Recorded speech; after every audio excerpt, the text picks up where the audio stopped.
Welcome to the Louisiana Business and Industry Show. And now, your host, Tim Johnson. Louisiana has been blessed with an abundant supply of natural resources and a geographic location unparalleled by any other state. Capitalizing on these advantages, Louisianians have built a viable and prosperous industry based on good chemistry. This industry is the cornerstone of Louisiana's economy and essential to Louisiana's future. The Louisiana Chemical Association and the Louisiana Chemical Industry Alliance have played a critical role in promoting and defending the industry. Dan Borne, president of the Louisiana Chemical Association, joins us when we return on this edition of the Louisiana Business and Industry Show.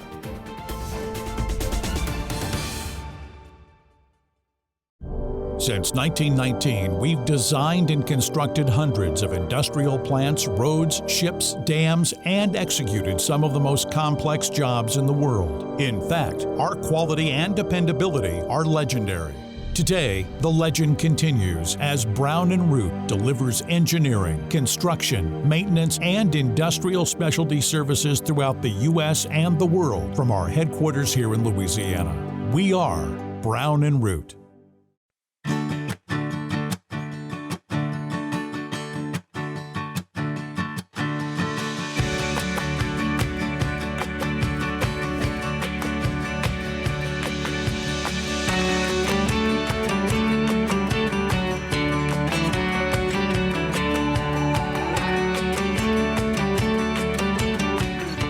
In Baton Rouge, see your Good Neighbor State Farm agent Brady Flavin for your insurance and financial needs.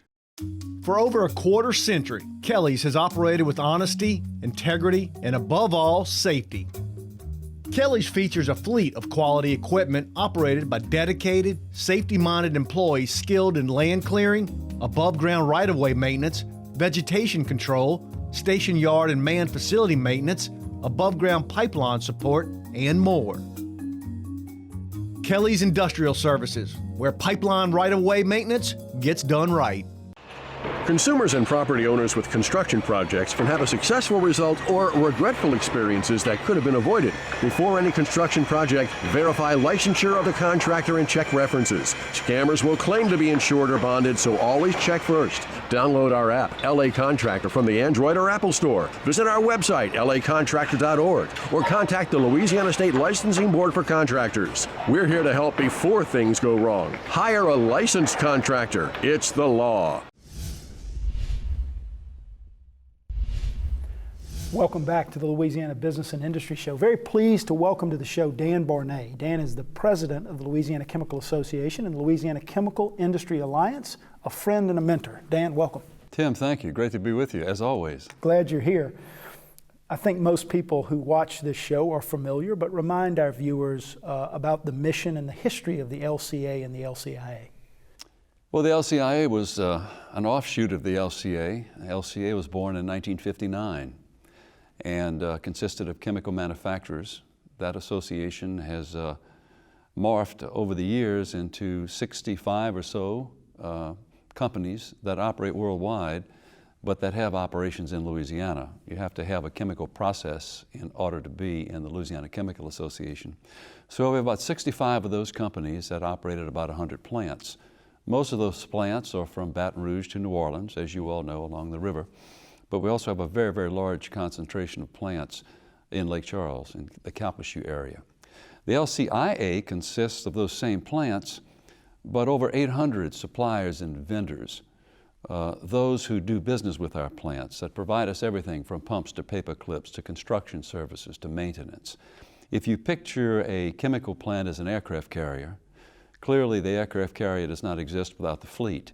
And the fleet doesn't exist without the aircraft carrier. So if these plants are huge aircraft carriers, economic engines, then the rest of the boats in the fleet help those great aircraft carriers stay in business, help them to operate safely, environmentally sound, and those types of things.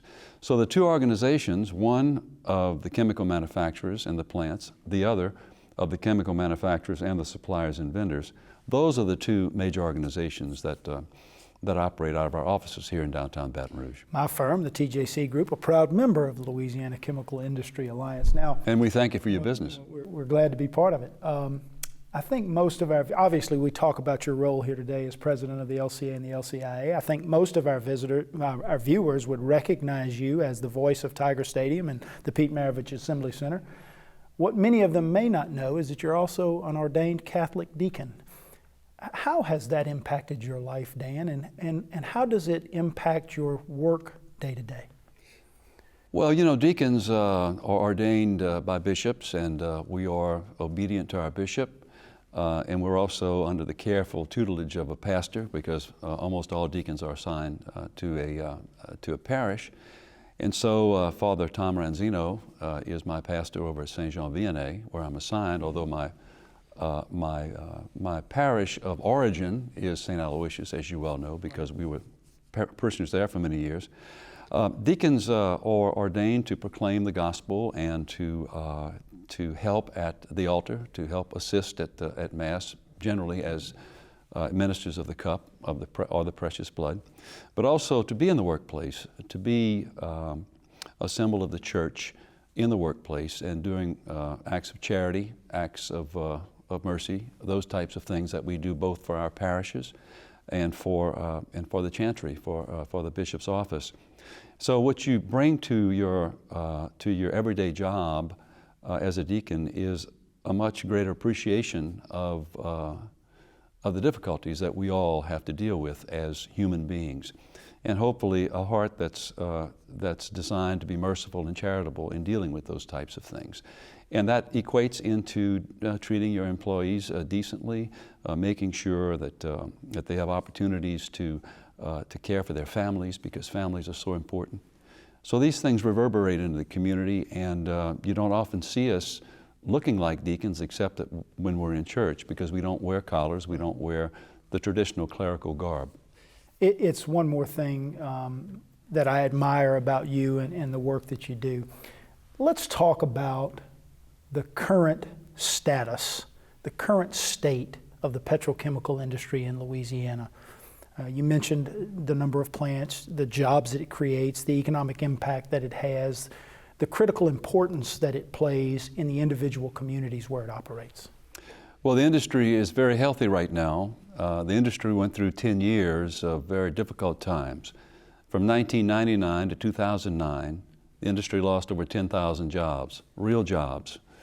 We peaked at about 34,000 jobs in 1999, and because of the high cost of natural gas and very difficult situations having to compete abroad versus companies and countries that had cheap feedstock, we lost 10,000 employees. We also, by the way, lost about 450 of our suppliers and vendors from our other organization, the LCIA. So those 10 years represented a decade of discontent. Now everything's flipped with the discovery of shale gas, with what is now inexpensive, relatively inexpensive, very competitive and abundant natural gas. Our companies are investing again and building again. So over the last 5 years, we have added about 1,000 jobs a year at our plants, and our suppliers and vendors have added employees as well. So it's a very vibrant industry right now. It's built on a tax structure that recognizes the importance of the industry because of the jobs that our people have. At our plants, the average wage is about $95,000 a year. That's just in salary, doesn't count all of the benefits. And so these jobs are in high demand. They're very tough jobs to get. They're very tough jobs to keep because the standards that we use are very high. You know a lot about that because you help train a lot of our people that go into our plants. So the point I'm making is that the industry is on the cusp of a true renaissance, a tsunami of new investment coming to the state to provide a generational type of economic improvement for our state and the jobs that our plants represent. Got about a minute left in this segment, and I know we may not have time to address it fully, but that shale gas has also created a lot of shale oil, which has played some role in the reduction overall of the last year and a half or so of the price of a barrel of oil.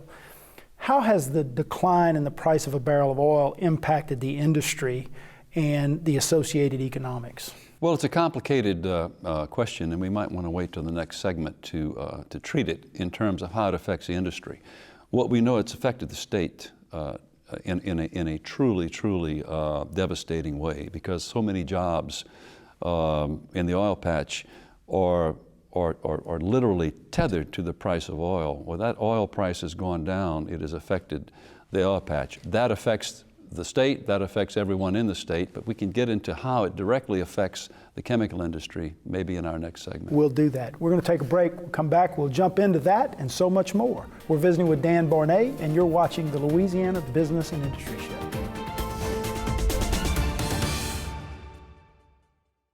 For more than 25 years, the TJC Group has been helping industry communicate and build relationships with communities, elected officials, and governmental agencies. We are the leading firm in the U.S. for the development, management, and facilitation of industry-based community advisory panels. Whether you're building a new facility or you manage an existing business, let us put our community and governmental relations experience to work for you. The TJC Group, facilitating solutions for business and industry. It might be one of the most efficient, most effective methods of communications we've ever used.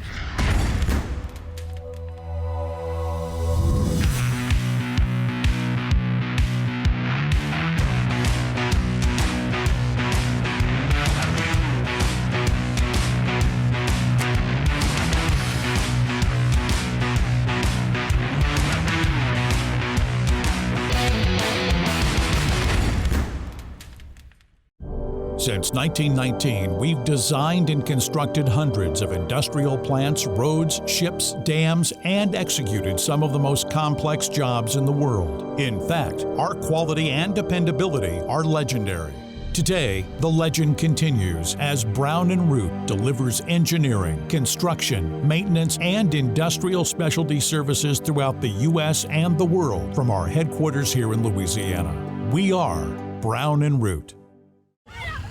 What if I said that the American dream is alive and well, and that it exists for anyone willing to build it? That the power of a nation does not reside in its monuments, but in the hearts and minds of those who built them, and that the country's greatest heroes also wear hard hats. In today's America, it's not enough to dream about the future. You have to build it. Build your future at byf.org.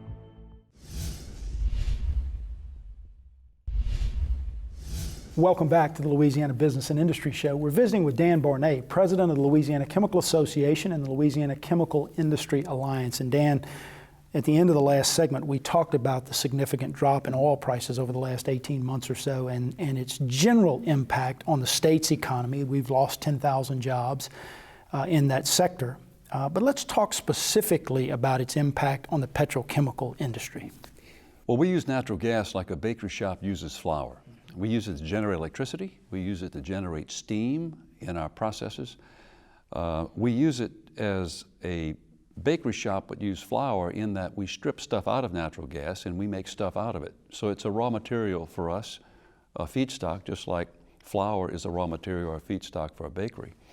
And even if our plants don't use any natural gas directly, even if they don't use it as a feedstock, even if they don't generate electricity, they buy a tremendous amount of energy from Entergy, and Entergy uses natural gas to generate a lot of electricity. So when natural gas is relatively inexpensive and abundant, the plants in Louisiana can be very productive. They can be very competitive against the world. When the price of oil is high, it makes us even more competitive because other parts of the world use oil to get their feedstock to make the stuff that we make. We use natural gas.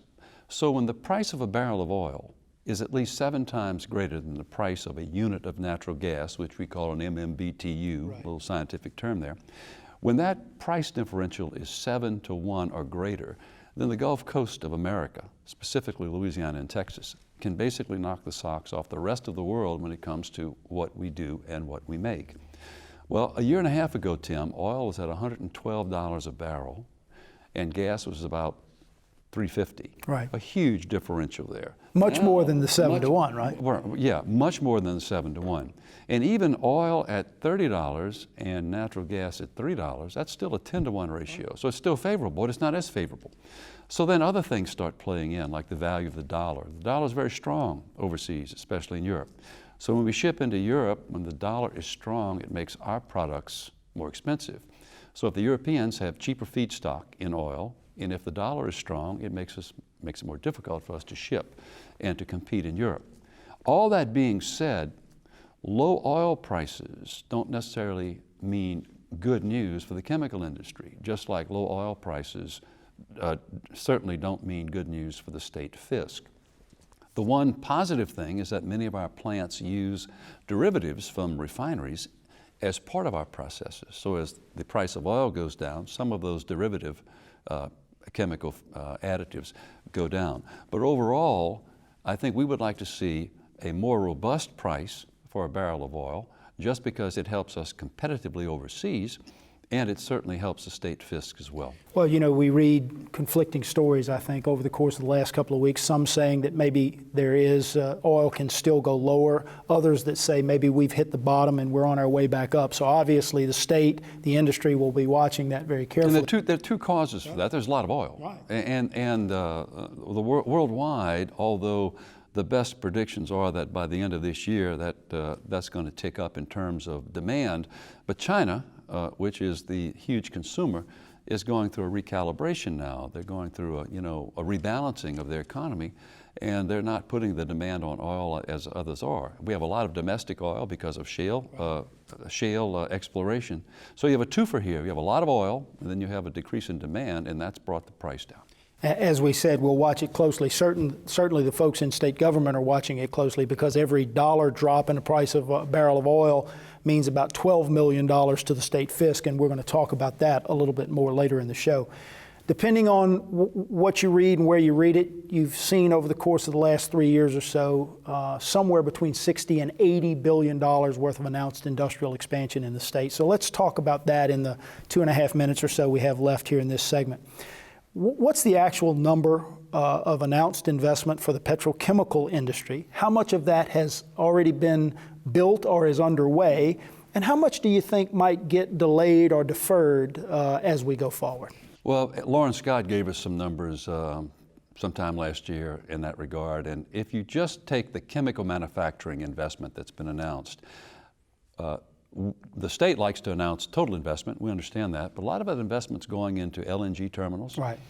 Some of that investment is going into refineries. A couple of steel plants. It's a lot of money. But if you just look at what's been announced or what's coming out of the ground for the chemical industry itself, Lauren estimates $20 billion now coming out of the ground, literally, with piling being dropped, contracts let, those types, $20 billion coming out of the ground. He also estimates another $20 billion that's in the queue, as we like to say. It's in the pipeline somewhere. Now, for the $20 billion coming out of the ground, I am pretty certain that is going to continue to come out of the ground, because that capital has been allocated, those decisions have been made, and that's not going to change. For the $20 billion in the queue, there might be some moderation now in terms of how quickly those projects come to fruition. Right. There may be a slowdown in engineering, there may be a slowdown in planning, and part of it is simply based on the overall world economy, the strength of the dollar, the uncertainty with respect to oil, against which we compete for feedstock and for other things, as we mentioned before. But there are other niches in the chemical industry that are not sensitive to those types of things. They're not sensitive to the price of oil. They're not sensitive to export. And those will continue to evolve, and those will continue to be robust. So I'll just go with Lauren's, Dr. Scott's numbers, $20 billion coming out, $20 billion in the queue. But to say how quick that $20 billion in the queue is going to be spent, it's anybody's guess. Well, it depends on the business supply chain and the business combinations that have to decide where and when they want to allocate capital. And the global economics that surround it all. We're going to take a break. We come back, I want to jump into the upcoming legislative session, some of the fiscal things that have been proposed, new revenue maybe that could impact the petrochemical industry in the state. We're visiting with Dan Borne. He's the president of the Louisiana Chemical Association, and you're watching the Louisiana Business and Industry Show. For more than 20 years, the TJC Group has been helping companies assess their training needs and to develop programs that improve the effectiveness and productivity of their teams. Training doesn't have to be expensive or complicated. Let us put our experience and expertise to work for you. The TJC Group, facilitating solutions for business and industry.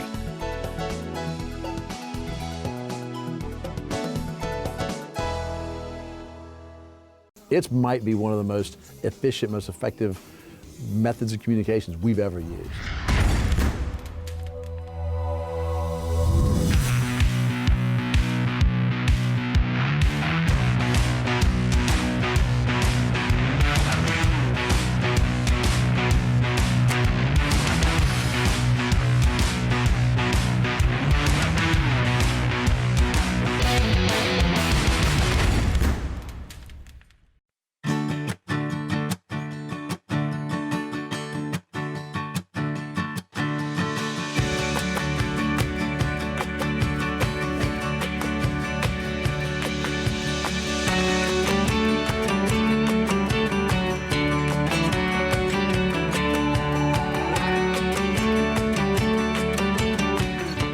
In Baton Rouge, see your good neighbor State Farm agent Brady Flavin for your insurance and financial needs.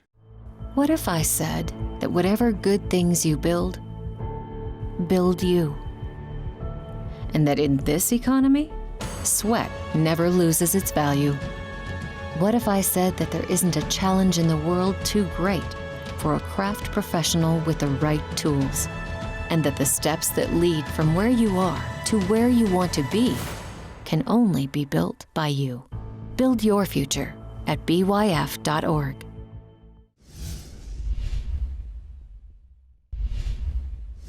Welcome back to the Louisiana Business and Industry Show. Visiting with Dan Borne, president of the LCA and LCIA. A lot of news about the state's current fiscal position. As we tape here on Wednesday, we've just found out that the estimate for the current fiscal year deficit has gone up now to maybe over $800 million. $1.92 billion deficit projected for fiscal year 16-17. A couple of things that the governor has proposed in order to address these shortfalls are, one, raising a new penny, 1% sales tax statewide, quote, the clean penny that they talk about. The other is repealing an exemption on sales tax on business utilities. Now, if we add a fifth sales tax, a 5% of state sales tax, and we repeal the exemption that the business community currently enjoys on its business utilities, that could be an additional 5% tax on business utilities in our state, a critical tax that will impact the petrochemical industry directly. What's the governor telling you? What are you hearing? What's LCA's position? Well, we look at taxation from a point of view that the broader the tax, the fairer the tax.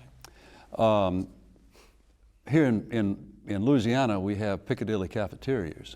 And what's on the table, Tim, is a Piccadilly. It's a cafeteria of tax ideas. In fact, just about every single imaginable tax has been thrown into the call for the special session.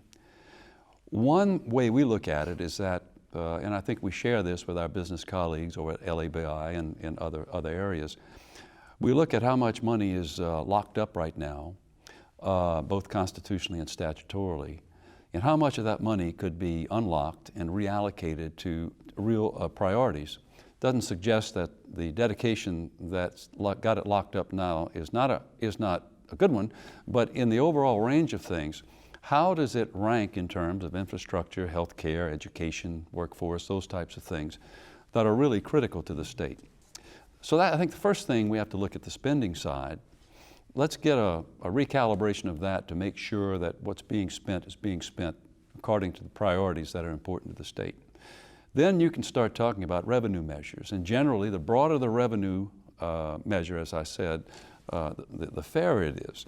So that means a 1 cent sales tax, probably with a 2-year sunset, might be something that would be more palatable. I'm not saying you go out and lobby for it yet, but it might be more palatable than taxing what we consider our food. Right. See, food is not subject to the sales tax. You go to any store, get some bread, you're not going to get, well, our daily bread is natural gas. It's our food source for so much of what we do.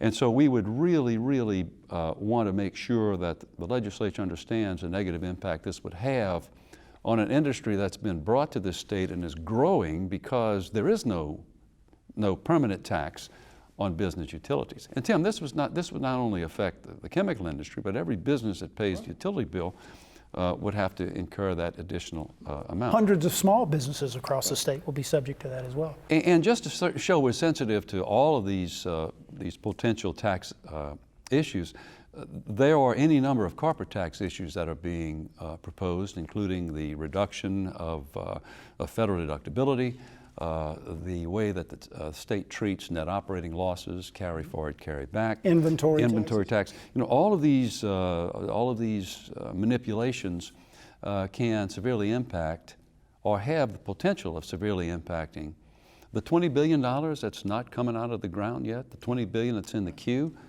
If there is a huge load put on the business community by either this special session or sessions that follow it, a lot of these corporate boardrooms are going to be looking at the state of Louisiana and asking, did the state take prudent measures to prioritize spending before it began enacting permanent taxes that could have a very, very negative impact on the money that we would like to spend there? So that's the message we're going to be giving to the legislature. And to use the governor's term, and I love it, he says, if you don't agree with me, don't throw a grenade at me, come and talk with him. And we've been talking to his folks about it, we've been talking to legislators too. And the one thing about the governor, he's been very open to discussion and open to talk and open to give and take. And that's a very, very strong message, I think, from him, that he's willing to discuss these issues. And I think something that is refreshing, because it's going to take the collective ideas of all of us to try to figure out these problems, and quite frankly, they have inherited a mess. We got a little bit less than a minute left. I asked Stephen Wagaspack of Lobby this question last week. I ask you this question this week. How critically important is it that the business community, particularly the petrochemical industry in our state, be engaged in this legislative process over the next few months? Well, it's absolutely essential, because the chemical piece of that petro is growing. It is, it's expanding at an exponential rate. And you don't want to in any way impede that growth. You don't want to send the signal that just because you're coming, we're going to tax your eyeballs off once you get here. And I think that's the message we have to continue to bring to the administration and to the legislature, and I think the business community will be pretty unified in doing that. Dan Borne, Louisiana Chemical Association, my friend, thanks for being with us. Thank you, Tim. Enjoyed it. That's a wrap, guys. Join us again next week at this very same time for another edition of the Louisiana Business and Industry Show.